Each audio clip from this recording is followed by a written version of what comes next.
Estados Unidos. Vamos a ver si eso se va definiendo, pero las que van ganando de todas maneras espacio y fuerza son las elecciones aquí en el Perú el próximo año y por supuesto lo que va a ocurrir también en el Congreso. Hoy el gobierno, el premier Walter Martos específicamente confirmó que el presidente de la República asistirá. Finalmente él, no se sabe todavía, no se ha confirmado si el abogado volverá a ser Roberto Pereira, pero de todas maneras el premier ha señalado que el propio Vizcarra asistirá a la sesión del Congreso en donde se debatirá la segunda moción de vacancia que ahora enfrenta. Y para hablar de esto y hablar también de la campaña que se nos viene rápidamente, estamos con Carmen Omonte, congresista de la República, vocera alterna de la bancada de APP y además precandidata a la primera vicepresidencia de la República, también por APP, por supuesto. ¿Cómo está, congresista? Gracias por estar con nosotros. Gracias, Enrique. Un saludo para todos los televidentes. Aquí estamos para comentar lo que sea necesario en esta coyuntura de verdad tan complicada que estamos atravesando. Tan complicada. Primero del Congreso para entrar ahí a la campaña. ¿Cómo observa el ambiente en el Parlamento ante la segunda moción de vacancia? Ya está claro finalmente, después de este teje y maneje, que el presidente irá a la fecha originalmente establecida, que es la del lunes. ¿Cómo se avisora este panorama en el Parlamento?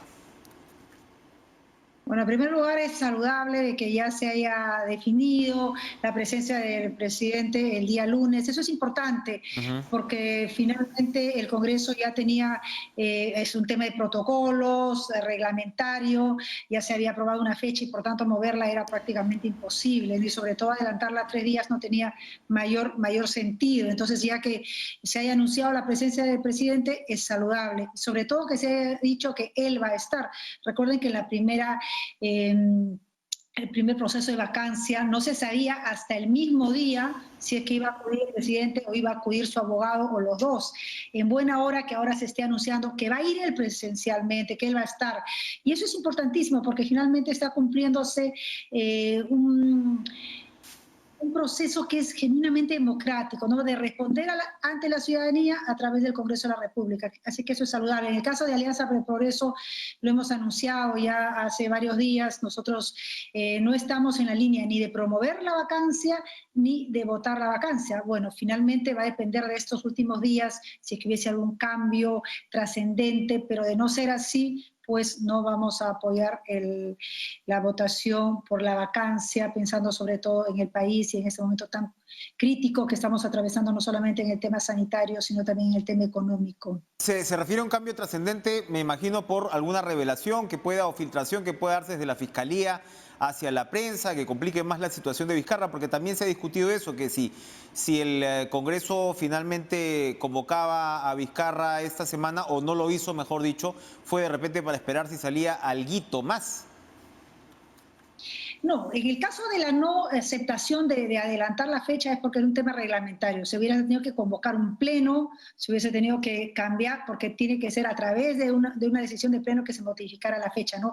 Pero con respecto a la preocupación que tenemos todos, inclusive como ciudadanos de a pie, eso no lo digo solamente como congresista, sino como ciudadana, de que sí, efectivamente, nos preocupa porque no sabemos qué es lo que puede salir adicionalmente y no por temas que vengan del Congreso de la República, sino, como tú dices, por filtraciones que vienen del Ministerio Público. Entonces, como ciudadanos decimos, si viene del Ministerio Público, es evidente de que ya hay un proceso de todas maneras formal, que está siguiendo algo, el tema de los colaboradores eficaces, en fin. Entonces es un tema que sí nos tiene en ascuas, que nos tiene pendientes por lo que viene trabajando el Ministerio Público, ¿no? Esperemos que no haya más novedades, ¿no? Sobre todo porque realmente son negativas y que finalmente pues lleguemos al lunes y en el caso nuestro, como Alianza para el Progreso, cumpliendo nuestro compromiso, la discusión y el acuerdo que hemos tomado internamente, pues votemos en contra de la vacancia. Bien. Más allá, realmente no podemos saber cuál será la línea de las demás bancadas. Ahora, hay un raciocinio, ¿no, congresista Omonte, que va arrojando las encuestas que es bastante particular, pero lógico, ¿no? En el sentido que siempre hay un sentido común en la ciudadanía que se va imponiendo, ¿no? Y pareciera ser que la señal es, oiga, puede ser que el señor Vizcarra esté comprometido, ¿no?, en actos complejos, pero al mismo tiempo el señor Vizcarra debería culminar su mandato presidencial, sobre todo tomando en cuenta las circunstancias del país y por supuesto que responda ante las instancias que corresponda como cualquier ciudadano cuando le toque hacerlo. ¿Cómo lee la clase política este mensaje que, como digo, no es sencillito nomás? Tiene de cal y de arena, pero va en el sentido también como de ir de alguna manera protegiendo la institucionalidad del país. No darle, como decía en este caso el primer ministro, pues claro, cuerda a una moción de vacancia prácticamente cada mes, porque, ojo, estamos en noviembre, todavía podríamos tener varias mocioncitas más de aquí a abril. Claro, mira, aquí habría dos análisis que hacer. Por un lado, no solamente en Perú, en el mundo, y se dice que esto es natural cuando hay crisis y convulsiones complejísimas, los ciudadanos buscan aferrarse a la mayor estabilidad posible que les da, en este caso, el espacio de mayor poder, que es el Ejecutivo, ¿no? Entonces, eso va más allá de que solamente lo que pasa en Perú. O sea, en general, los ciudadanos buscan aferrarse a una estabilidad en una situación crítica y de alto riesgo. Entonces, es natural que las personas consideren de que no movamos más, ¿no? Que no se mueva más el tablero. Sabemos que está complicado, sabemos que está difícil, pero en o sea, bajo un esquema tan complejo como el que estamos atravesando, tengamos un mínimo de seguridad. Por otro lado, tú has dicho algo importantísimo, o sea, no es una decisión fácil, no lo ha sido para nosotros, porque evidentemente estamos entre buscar asegurar la tranquilidad, la seguridad de las personas, esta reactivación económica que nos cuesta tanto, ser atractivos para los inversionistas, generar trabajo, frente a la otra necesidad también de dar señales claras, de luchar contra la corrupción, de que ningún candidato con rabo de paja o candidata con rabo de paja en este proceso electoral considere que puede usar ese cargo para evadir los brazos de la justicia, ¿no? Entonces no es una decisión fácil, pero finalmente había que tomar una decisión y hay que hacerla, hay que hacerla.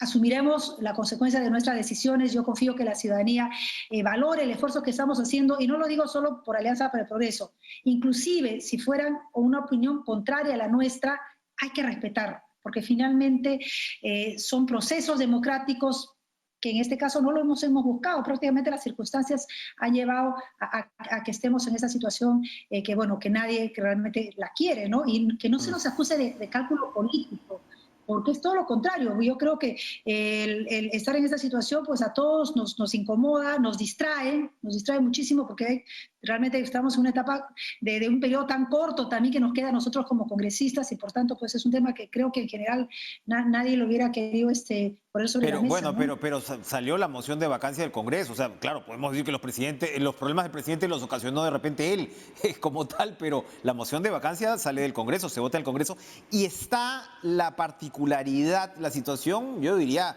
atípica, ¿no? Hasta incómoda, en el sentido que el que asumiría la presidencia de la República es el propio presidente del Congreso, que es el que obviamente pues tiene, no digamos los votos, pero sí el debate o el mango de la sartén por el lado del debate. Cuando se precipita la renuncia de Kuczynski, finalmente quien asume es el vicepresidente, que es el actual presidente.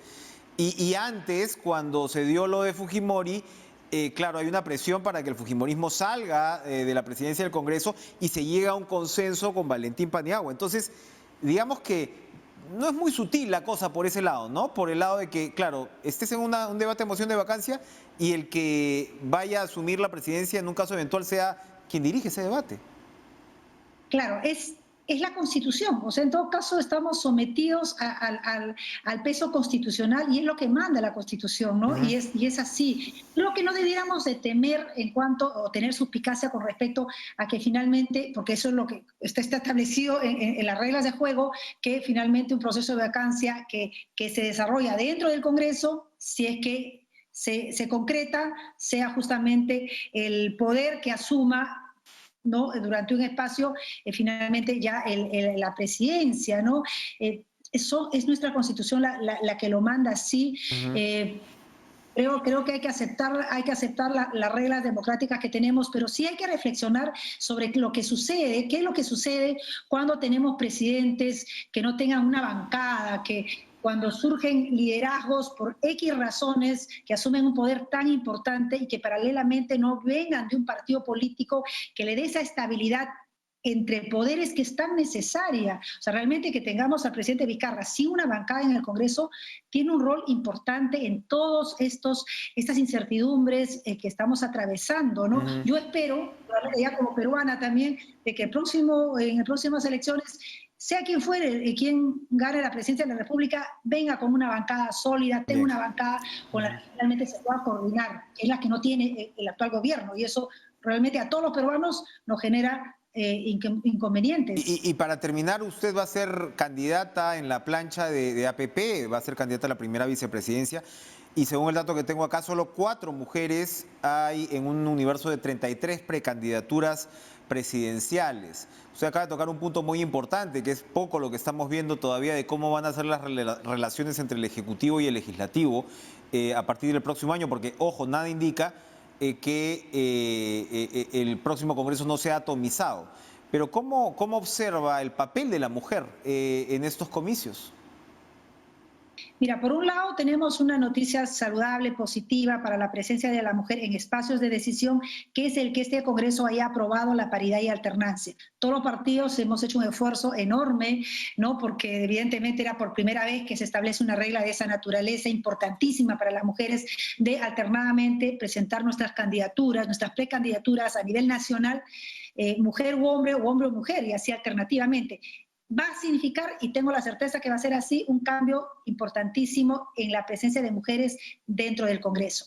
Pero todavía tenemos un trecho enorme, evidentemente, el que tengamos solo 4 candidatas mujeres frente a las 20 candidaturas masculinas, nos dice todavía el trecho que tenemos por delante.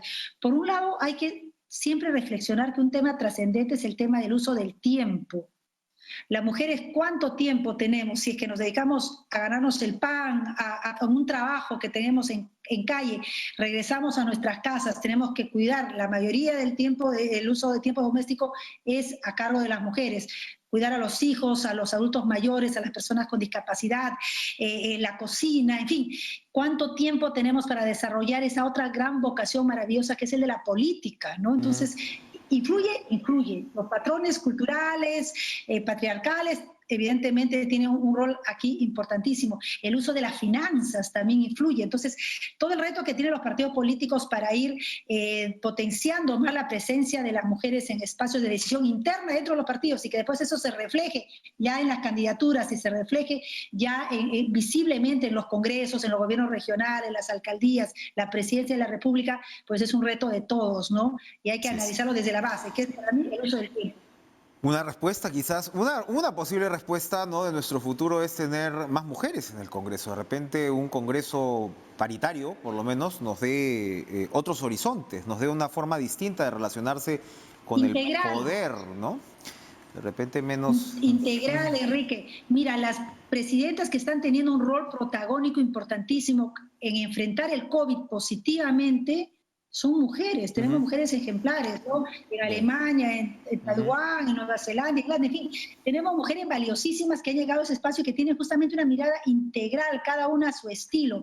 Y cuanto el país esté representado en proporción igual en los espacios de decisión, va a ser lo más saludable. Somos la mitad de la población. Así Por tanto, debiéramos tener espacio también en cuanto a los espacios que se tomen decisión. Sin duda tiene que ser así y hacia eso debemos avanzar. Gracias, Carmen Omonte, por estar con nosotros esta noche, vocera alterna de la bancada de APP, precandidata además en la plancha de ese mismo partido. Rápidamente nos vamos a comunicar con el magistrado del Tribunal Constitucional, Eloy Espinosa Saldaña, porque hoy se ha presentado por parte de la Procuraduría del Congreso un segundo pedido al Tribunal Constitucional, en este caso para que Marianela Ledesma, a la sazón presidenta de esta misma sala, se inhiba al momento que el Tribunal Constitucional debata la demanda de competencia presentada por el Ejecutivo en torno a la vacancia por incapacidad moral. Esto es importantísimo. Una demanda de competencia que se presentó en la anterior moción de vacancia, pero que evidentemente sigue vigente porque tendría que trazar los límites de lo que es esta controversial figura. Antes ya se le había presentado una demanda en el mismo sentido contra el doctor Espinosa Saldaña, con quien nos comunicamos, y lo primero que le pregunto, además la señora Ledesma preferido no declarar al respecto porque ella está haciendo la ponencia, entiendo yo, pero doctor Espinosa Saldaña, ¿usted se va a inhibir como lo ha pedido el Congreso? Buenas noches. A ver, siempre es un gusto, Enrique, estar con ustedes. Varias precisiones. En primer lugar, yo ya dije que no me voy a inhibir. En segundo lugar, me preocupa alguna falta de información entre los procuradores del Congreso y la declaración de algún abogado que los está apoyando. Es desconocer el reglamento del Tribunal Constitucional y la Ley Orgánica. Nosotros no nos podemos inhibir de los casos. O sea, nosotros lo que no podemos es abstener por decoro. Me explico. Es muy fácil. Si tú mandas una carta pidiendo que yo me vaya, yo leo la carta y si no me convence la carta no me mueve nadie del caso. ¿Ya? Entonces no hay inhibición. Pero ¿qué pasa si yo leo la carta o tengo una familia, mi esposa entonces trabaja en un sitio que tiene esto, yo le tengo que pedir a mis compañeros que me permitan salir del caso? Pero es una decisión del fuero personal ese. El quedarse en el caso es una decisión estrictamente personal del magistrado o magistrada. Nadie puede sacar del caso un magistrado o magistrada, salvo que hubiera una vacancia de ese magistrado o magistrada que no es el supuesto. Entonces, a la señora Ledesma le mandan una carta, yo no conozco el contenido de la carta ni los alcances de la misma, pues si ella no se quiere ir del caso, no la mueve nadie. Entonces, solo si ella quisiera irse del caso, tampoco se puede mover si es que el resto de nosotros los magistrados se lo permitimos. Puede darse caso de gente que no quiere discutir un caso y el Pleno le dice un momentito, tienes que discutirlo igual. O sea, esta idea de insistir con pedir inhibiciones de magistrado del Tribunal Constitucional, con todo respeto, no debería repetirse, porque además es una práctica que no nos lleva a nada. El magistrado no se va a inhibir y por gusto quedamos una zozobra en procesos que deben manejarse con la mayor prudencia y la mayor imparcialidad posible, ¿no? Gracias a Eloy Espinosa Saldaña por esta aclaración importantísima. Iremos conversando de otros temas interesantes en los próximos días, sobre todo el tema de la designación de los magistrados del Tribunal Constitucional. Vamos a ir a una pausa, pero regresamos con más. Por supuesto, la alerta por la difteria se está llevando mucha atención y mucha preocupación. Vamos a conversar con Luis Rodríguez, director general del Centro Nacional de Epidemiología del MINSA. Volvemos.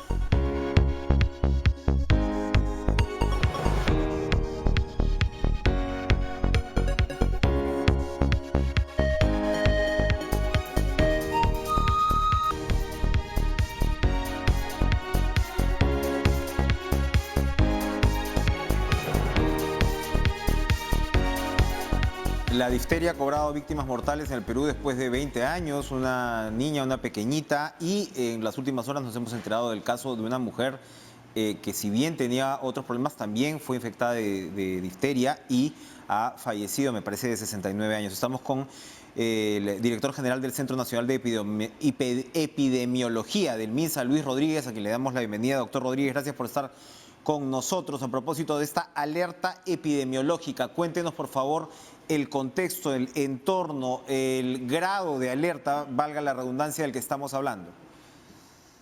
Buenas noches. A ver, tenemos ahora nosotros dos espacios donde hemos confirmado casos de difteria. El primero corresponde a una niña de 5 años, alrededor de ella 3 familiares, papá, mamá y la hermanita, que también han salido positivos. La niña lamentablemente falleció, ella vive en La Victoria, en la zona de Manzanilla, y los papás están bien, la hermanita también están bien y están evolucionando favorablemente. El siguiente caso corresponde a una señora de 69 años que llegó al hospital Cayetano Heredia por un problema crónico intercurrente, un problema pulmonar, pero que la señora al momento de que estuvo en la evolución, hizo una evolución tórpida, falleció lamentablemente al día siguiente de su evolución, luego de 16 horas en el hospital, y se le hace un cultivo de una secreción que tenía ella en el pulmón, en el lado izquierdo, en el cual se encuentra esta bacteria como un hallazgo laboratorial. Esta bacteria ha sido confirmada por el Instituto Nacional de Salud y se han tomado ya las medidas correspondientes. La señora proviene del distrito de San Martín de Porres y ya se han estado haciendo las actividades de bloqueo y de vacunación en los familiares y en los alrededores de la vivienda de ambas personas. Bien, ahora, ¿cómo habría llegado la enfermedad al país después de tanto tiempo? Siempre va a ocurrir la posibilidad de reingreso de la enfermedad, dado que hemos tenido casos de difteria en Brasil, en Colombia, en Venezuela, en República Dominicana, en Haití en estos últimos 2 años. El Perú todavía se ha mantenido libre porque ha estado manteniendo coberturas adecuadas de vacunación. Hasta el momento no hemos podido identificar directamente la fuente de infección en ninguno de los 2 conglomerados o los 2 casos, y por eso es que estamos ampliando la vacunación más allá de las viviendas que están alrededor de la vivienda de las personas afectadas. Inicialmente se tomaron 120 manzanas en el caso de La Victoria y en el caso de San Martín de Porres también. Por eso es que estamos extendiendo la vacunación y con la finalidad de poder cortar la cadena de transmisión si es que hubieran portadores asintomáticos circulando en los alrededores. A ver, recordémosle a los televidentes, porque por supuesto, tema interesa mucho a los padres de familia, el tema del calendario de vacunación, ¿no? Porque aquí hablamos de esta pequeñita que yo entiendo no había vuelto a ser vacunada desde que nació prácticamente. Y según lo que veo, a los menores de 1 año deben recibir la pentavalente, que cubre la difteria y se coloca a los 2, 4 y 6 meses de edad. Esto cubriría a los niños hasta qué años cuando están vacunados hasta los 6 meses, porque de ahí veo que hay que vacunarlos con difteria, tétanos desde los 14 años en adelante. Sí, a ver, lo que nosotros tenemos es un esquema regular de vacunación que tiene dentro del esquema regular el niño menor de 1 año. Se le coloca a los 2, 4 y 6 meses. Efectivamente, es una vacuna pentavalente donde hay 5 antígenos para 5 enfermedades. Lo que se hace ahora es, si alguno de los papás ha tenido un retraso en colocar la vacuna a sus niños, lo que se hace es continuar con las dosis hasta completar las 3 dosis. Para que la persona esté protegida, tiene que tener 3 dosis. Luego, los niños tienen un refuerzo a los 18 meses y luego a los 4 años. Esto con la finalidad de mejorar su respuesta inmunitaria de los niños y que puedan estar protegidos adecuadamente. Después de eso, lo que se recomienda es colocar dosis de refuerzo a los 10 años después de la última dosis. Por eso es que usted va a encontrar dentro del calendario de vacunación en los adolescentes, también especialmente en los adolescentes de sexo femenino, en las niñas y también ahora en los varones, 3 dosis también de vacuna. En ese momento se está trabajando una vacuna que básicamente es diftotetánica, dirigido a prevenir el tétanos en las señoras, en las mujeres, ante la posibilidad del tétanos neonatal, y también está indicado en las gestantes, pero es otro tipo de vacuna que tiene también pertusis acelular. En términos generales, las personas deben recibir 3 dosis para estar protegidos y después de eso, cada 10 años, tener un refuerzo para mejorar su respuesta inmunitaria. Perfecto. Gracias, doctor Luis Rodríguez. Por favor, para cerrar, recuerde sobre la campaña de vacunación de este fin de semana, que va a ser precisamente para poder contener esta situación. Sí, nosotros ya desde hace un mes, el Ministerio de Salud está realizando campañas de intensificación, de cierre de brechas, y lo que estamos es ofertando el calendario regular para toda la población, sean niños, sean adultos mayores. Y lo que necesitamos es decir a los papás que aquellos que no completaron su calendario deben completar su calendario de vacunación con sus 3 dosis para sus niños pequeños, y los que ya completaron deben recibir su dosis de refuerzo para poder mejorar su respuesta inmunitaria, y también para los adultos mayores que están ofertándose la vacuna de influenza y la vacuna de antineumococo para poder estar protegidos también con estas enfermedades que causan mucha mortalidad en ellos. Pero para reiterar entonces, ojo que el refuerzo entonces viene si es que se ha cumplido con el calendario para los niños a partir de los 14 años. Efectivamente, es a partir de los 14 años en la adolescencia y es necesario mejorar esa respuesta inmune. Perfecto. Gracias, Luis Rodríguez, director general del Centro Nacional de Epidemiología del MINSA. Ahora sí lo dije bien. Vamos a ir a una pausa. Regresamos con Patricia Donaire, ministra de Desarrollo e Inclusión Social.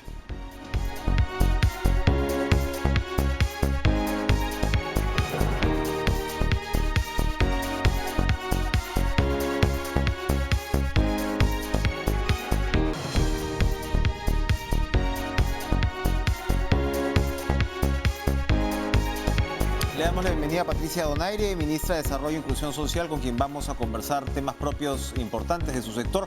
Pero antes, ministra, gracias por estar con nosotros. Le quería preguntar sobre su opinión en torno a la moción de vacancia que enfrentará el presidente, como se ha confirmado ya este próximo lunes 9. ¿Cómo llega el Ejecutivo a esta coyuntura? El Ejecutivo llega fortalecido. El respaldo del presidente, si bien es cierto, no tiene una bancada dentro del Congreso, pero en los recorridos que hacemos en las regiones nos damos cuenta y percibimos y nos lo dicen que la bancada del presidente está en la población. Y en realidad un pedido de vacancia reiterativo en un escenario de pandemia y circunstancias en una grave crisis sanitaria como la que estamos viviendo, realmente no nos parece prudente, y más aún cuando los fundamentos de la misma no corresponden a la interpretación correcta, a nuestro entender, de lo que se entiende por incapacidad moral. Creo que se está haciendo una interpretación absolutamente extensiva y convirtiendo a esta causal en un cajón desastre en el que se puede incluir cualquier presunta situación que pueda comprenderse como incapacidad moral. La ministra Naneira declaraba hace algunas horas al Comercio, me parece, que si ella creyera que el presidente no es inocente, o fuera culpable, mejor dicho, si no creyera que el presidente fuera culpable, no seguiría siendo ministra. ¿Es el caso también de Patricia Donaire? Le volteo la pregunta. ¿En realidad usted cree que el presidente es inocente? La determinación de la culpabilidad o no del presidente lo va a señalar el Poder Judicial en su momento. Mientras tanto, a cualquier ciudadano que esté en un proceso de investigación le ampara la presunción de inocencia. Y es un principio constitucional que hemos dejado de lado y nos olvidamos de él para pasar de frente a culpar a una persona sin ni siquiera haberle escuchado la defensa dentro de la esfera que corresponde, que es la esfera del Poder Judicial.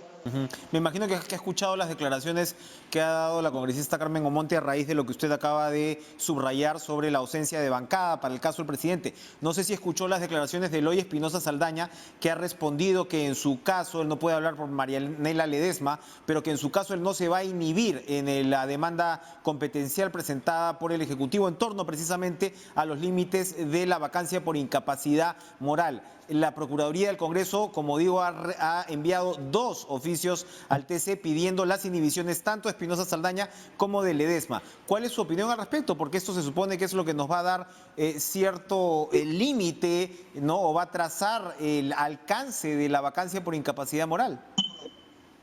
Por un lado, los magistrados del Tribunal Constitucional no están obligados a inhibirse, ellos pueden hacerlo o no. Particularmente no creo que hayan adelantado opinión sobre el tema de fondo en cuanto a la consulta que se ha hecho respecto al tema de la competencia. Pero por otro lado, también creo que el Congreso tiene que actuar con mayor responsabilidad. Tiene que contestar ya el traslado de la demanda competencial que le ha hecho el Tribunal Constitucional para poder activar este mecanismo que se tiene y que finalmente podamos entender bajo la interpretación del máximo intérprete de la Constitución qué se entiende por incapacidad moral. Y si no quieren hacer esto, quieren seguir dilatando el tiempo, por lo menos que presenten un proyecto de ley los congresistas que realmente tienen vocación democrática, que presenten un proyecto de ley de reforma constitucional y que delimiten los alcances de lo que significa la incapacidad moral y no sigamos en un escenario de incertidumbre con el que estamos ahora. Sobre todo en medio de una pandemia. El segundo bono universal ya se pagó al 50% de hogares beneficiados. ¿Cómo ha caminado este proceso y qué esperamos por delante? De una manera mucho más positiva, creo que la experiencia ganada con los anteriores bonos, no digo que es algo perfecto, pero la experiencia nos ha permitido mejorar en el pago de estos bonos. Ya tenemos un avance de más del 50%, es un 51.6%, ya se ha pagado a 4.356.000 hogares peruanos, es un avance importante. Recordemos que es un universo de 8.400.000 hogares a los que estamos llegando. Obviamente siempre van a haber algunos errores, pero esos errores estamos tratando de solucionarlos de persona a persona. Han habido algunas quejas y para esto la página web del Bono Familiar Universal está atendiendo a las personas que necesitan de repente cambiar de perceptor o a través de la llamada. También se está atendiendo a aquellas quejas que necesitan de alguna manera solucionarse. estamos llegando a las zonas más alejadas, en el caso del MIDIS, a la zona rural, a través de distintas modalidades. Tenemos a nuestros pías en los ríos, en el lago Titicaca, tenemos a los carritos pagadores por tierra, que también ahora se han convertido en aviones pagadores, porque llegan también a través de aviones, de hidroaviones, a los lugares donde la gente pues no puede movilizarse hacia la ciudad y necesita que se llegue a sus ciudades o a sus pueblos para ser beneficiarios de este bono que tanto necesitan. Vemos los ejemplos de las fotos precisamente, parece que se han llevado a cabo de manera bastante ordenada estos procedimientos con el distanciamiento del caso. ¿Qué viene ahora por delante? Antes ya hemos conversado con funcionarios sobre lo que era el calendario de estos bonos y cómo los beneficiarios tenían que ir procediendo, pero ¿qué es lo que viene ahora en esta entrega? Que claro, es un poco menos de la mitad, pero todavía es un porcentaje importante, ¿no? Bastante importante en comparación con el pago de los anteriores bonos y el hecho de haber iniciado con el depósito en cuenta, aquellos que tenían una cuenta bancaria, tanto en el Banco de la Nación o en la banca privada, ha permitido pues que se vea un mayor orden, una mayor eficiencia y un mayor avance. Lo que ha seguido y que acabamos de empezar es el pago a través de las empresas transportadoras de valores, los carritos pagadores, que empezamos el 30, estamos llegando también con el pago a domicilio, y esto es importantísimo. Aquellas personas mayores de 80 años, aquellas personas que tienen algún grado de discapacidad, no necesitan moverse sus casas. Estamos llegando a ellos a nivel nacional. Ahora empieza la etapa también, a través desde el 5 de diciembre, de la billetera electrónica, la billetera digital. Un mecanismo importantísimo que va a evitar el traslado de efectivo, que va a evitar el contagio, que puede producir el intercambio de billetes y que va a permitir tenerlo disponible en el celular de las personas, ¿no? Ya tenemos 2 experiencias piloto en el mercado de Jesús María, en el mercado de San Borja, y ahora estamos también lanzando una próxima experiencia en el mercado central con la Municipalidad de Lima, con la Asociación de Bancos, con las billeteras digitales que están respaldando este nuevo mecanismo para insertarnos en la modernidad. Cuénteme, ministra, ¿cómo se está observando dentro del gobierno la evolución de la pandemia? Acabamos de conversar sobre el tema de difteria que preocupa y esperamos que pueda ser atajado, ¿no? Entre comillas, con este esfuerzo adicional de vacunación. Pero por supuesto lo que nos tiene como nos tiene es la pandemia del coronavirus. Hace algunos días el primer ministro Walter Martos anunció que ya se iban a oficializar los resultados del estudio de cero prevalencia, cuyas primeras cifras daban un promedio de aproximadamente 35% de peruanos que ya habían sido infectados, que es gigantesco. Yo quería saber si ya las cifras se han revelado, se han compartido dentro del gabinete. No se han compartido las cifras. Lo que sí se ha compartido el hecho de un descenso importante de esta curva que cada vez crecía, y hay un descenso importante, llegando a niveles similares a los que teníamos en marzo y al inicio de la pandemia. Hay más disponibilidad de camas, y esto también es parte del trabajo conjunto que se viene realizando, no solo a nivel ejecutivo, a nivel de gobiernos locales, de gobiernos regionales, de la propia población que ha tomado conciencia, y eso va a permitir pues que la hora de contagio no suba, ¿no? Ahora, el gobierno también ha rechazado que haya público pues en el Perú-Argentina. Todavía no estamos preparados para, digamos, un regreso así. No, sería una tremenda irresponsabilidad. Sabemos que donde hay concentración de público, el contagio puede ser mayor. Tenemos ya una experiencia lejana, pero que nos puede aleccionar para no cometer esos errores, que es la europea. Así que mejor tomar las medidas de prevención y evitar contagios. Claro, y como decía, de todas maneras, pues el nivel de seroprevalencia en Europa, a pesar de todo, ha sido muy inferior a los números que ojalá conozcamos en estos días. Yo quería preguntarle, para ir redondeando, es algo que tiene mucha relación con su sector. En los debates con respecto a la reforma del sistema de pensiones, ¿se está realmente tomando en cuenta la posibilidad de una pensión universal con estos matices que se están viendo, ¿no? O sea, garantizar, mejor dicho, una pensión universal, ¿no?, para todos, y de ahí, digamos, de alguna manera comenzar a escalar, ¿no? Pero tener esta base. Y allí entra también en el tema de pensión universal y el tema pensionario, digamos, programas como Pensión 65, ¿cómo se articularía, cómo se debería articular, ya que usted ya ha podido ver el impacto que tienen, ¿no?, estas herramientas, cómo articular a un sistema pensionario, digamos, general, lo que hace pues desde el MIDIS?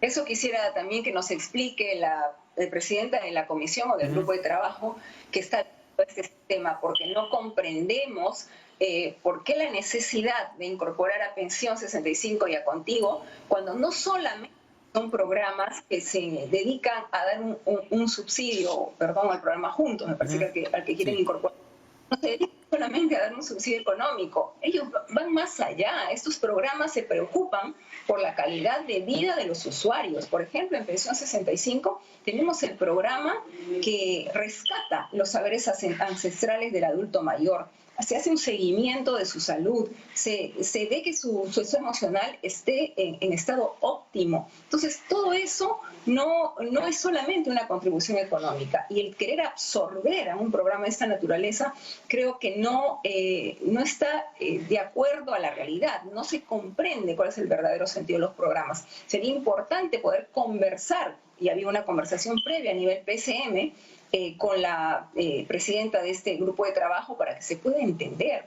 Entiendan que los programas sociales tienen una razón de ser y no solamente es el dar un subsidio. Claro, es interesante, efectivamente, incluso desde que se conceptualizó Juntos, se discutía mucho la necesidad, por ejemplo, de pasar a dimensiones más productivas y todo, que algo de eso ya tiene Juntos, pero en el caso de Pensión 65, claro, no nos limitamos, por supuesto, a la entrega de la pensión, entre comillas, ¿verdad?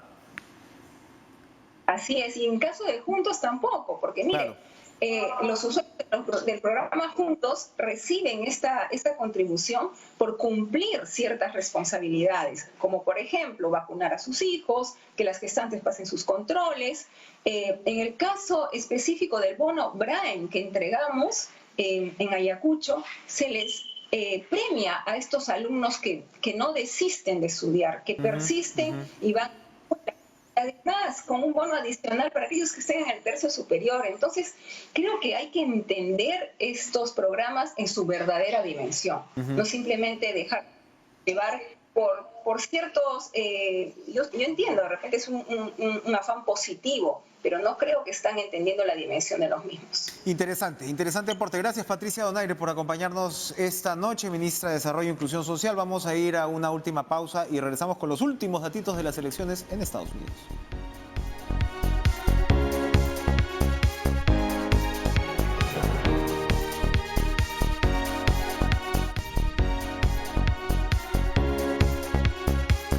Los datos de este cuentagotas de infarto en Estados Unidos, Arizona y Nevada, que son los que le darían la victoria cerrada de 270 delegados a Joe Biden, siguen más o menos en el mismo conteo, es decir, 86, 88%. Pero, ojo, Georgia, ¿no?, donde la diferencia que representa 16 votos, importantísimo, ya hay un empate técnico, 49.4% para ambos candidatos, apenas 2.000 votos de diferencia o de ventaja de Donald Trump con Joseph Biden, queda 2% de votos por contabilizar, son 98% que van, como digo, de infarto. Y en Pensilvania, donde conversamos más temprano con la corresponsal de CNN, María Santana, en el noticiero, estamos hablando ya que se va décima por décima Biden acercando. Creo que íbamos hace una hora en 0.9, ahora vamos en 0.7. Trump va en 49.7% en Pensilvania y Biden en 49 cerrados, con el 94% de los votos reportados, es decir, todavía falta 6% de votos, como nos explicaba nuestro colega, en localidades como Filadelfia, donde se espera pues una mayoría demócrata. Así que en Estados Unidos todavía no van a dormir. No sé si se sigue el conteo durante esta noche o va a, como se había señalado, a ser retomado ya mañana. Que tengan ustedes una excelente noche, sigan con Cuerpo Médico, nos reencontramos mañana.